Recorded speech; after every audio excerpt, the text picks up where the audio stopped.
विद्यार्थी मित्रों नमस्कार। मैं वीरेंद्र मिश्रा आप सबका हार्दिक स्वागत करता हूं। विषय हिंदी, कक्षा 10, पुस्तक कृतिका भाग 2।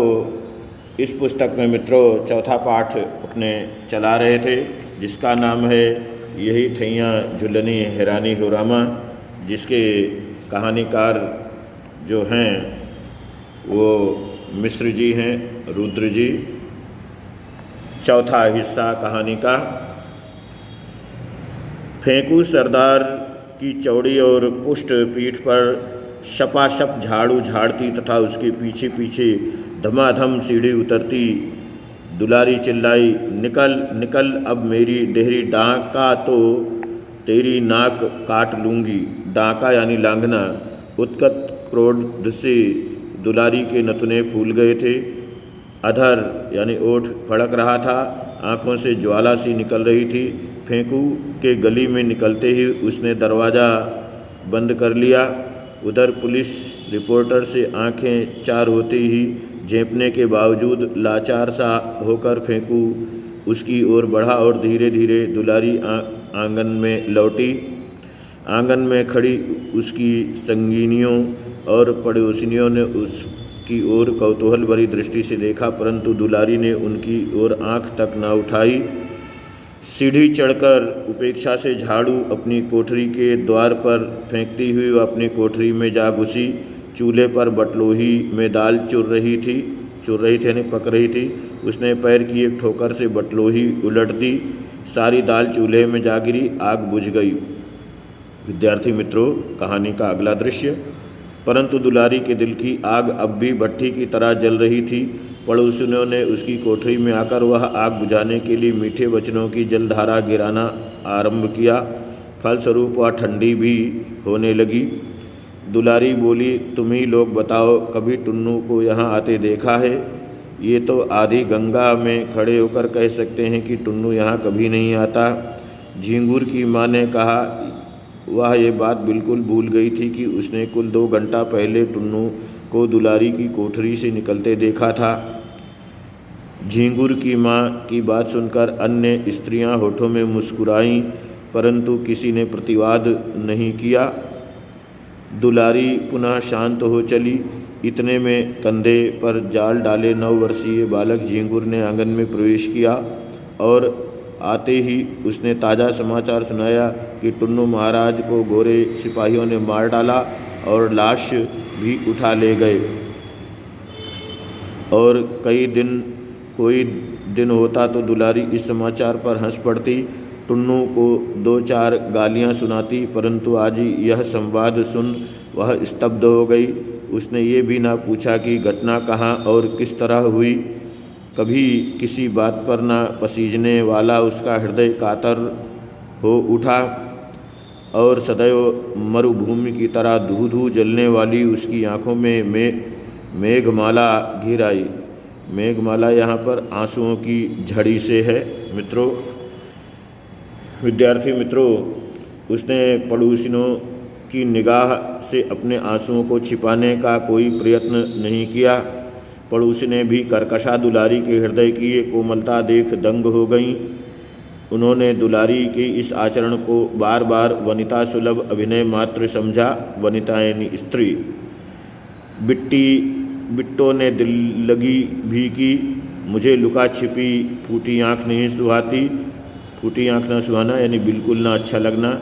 मैंने तो आज तक जो कुछ भी किया सब डंके की चोट, दुलारी ने कहा। वह उठी और सबके सामने संदूक खोल उसमें से टुन्नू की दी हुई आंसुओं के काले धब्बों से भरी खद्दर की धोती निकाल उसने पहन ली। उसने झिंगुर को बुलाकर पूछा, टुन्नू कहाँ मारा गया? झिंगुर ने बताया, टाउन हॉल। और जब वह टाउन हॉल जाने के लिए घर से बाहर निकली तो दरवाजे पर ही थाने के मुंशी के साथ फेंकू सरदार ने आकर कहा कि दुलारी को थाने जाना होगा। आज अमन सभा द्वारा आयोजित समारोह में उसे गाना पड़ेगा। कहानी का 5वां हिस्सा। मित्रों, रिपोर्ट की कॉपी मेज पर पटकते हुए प्रधान संवाददाता ने अपने सहकर्मी को डांटा, शर्मा जी, आप तो अखबार की रिपोर्टरी छोड़कर चाय की दुकान खोल लेते तो अच्छा होता। संवाद संग्रह तो आपके बूते की बात नहीं जान पड़ती। भयभीत शर्मा जी ने गड्ढे में कौड़ी खेलती हुई अपनी आंखों से चश्मा उतार कर उसे कुर्ते से पहुँचते हुए पूछा, क्या हुआ? प्रधान संवाददाता ने खींचकर कहा, यह जो आम पन्ने पर पन्ना अलिफ लैला की कहानी से रंग लाए हैं, वो कहाँ छपेगा और कौन छापेगा? इस पर भी आपने कुछ विचार किया है? आपने जो लिखा है उसका आपके सिवा कोई और भी गवाह है? आज आपकी रिपोर्ट छाप दूं तो कल ही अखबार बंद हो जाए, संपादक जी बड़े घर पहुंचा दिए जाएं। अपने संबंध में वार्ता होती सुनकर संपादक जी भी सजग हुए। उन्होंने पूछा, क्या बात है? यही शर्मा जी की रिपोर्टिंग पर झक रहा हूँ। और क्या? प्रधान संवाददाता ने कहा। पढ़िए, संपादक ने आदेश दिया। प्रधान संवाददाता ने रिपोर्ट की कॉपी शर्मा जी की ओर बढ़ाते हुए कहा, लीजिए आप ही पढ़कर सुनाइए। यह शीर्षक भी पढ़ दीजिएगा जो आपने संवाद पर लगाया है। क्या शीर्षक है?